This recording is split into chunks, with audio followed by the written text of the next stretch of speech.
दरम्यान कुंडमला पूल दुर्घटनेनंतर संपूर्ण महाराष्ट्राला काही प्रश्न पडलेत। या प्रश्नांची उत्तरं शोधण्याचा आम्ही प्रयत्न केला असता कोणती उत्तरं हाती लागली पाहूया।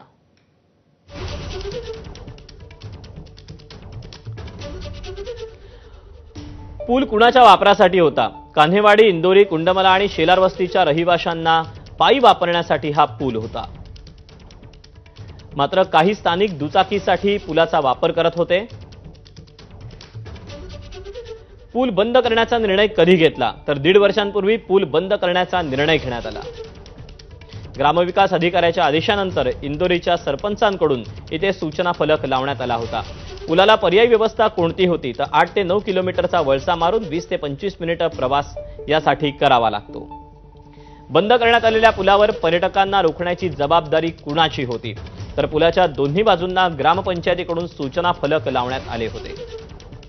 पोलिसांना न जुमानता पर्यटक पुलावर जायचे अशी ग्रामस्थांनी तक्रार केली आहे।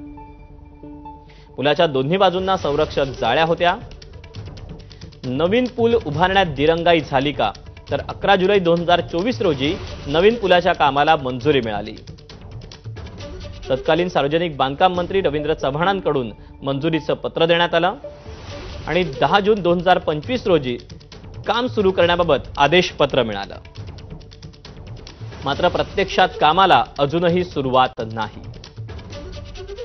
तेव्हा कोसळलेला पूल आणि महाराष्ट्राला पडलेले प्रश्न आणि त्याची ही उत्तरं।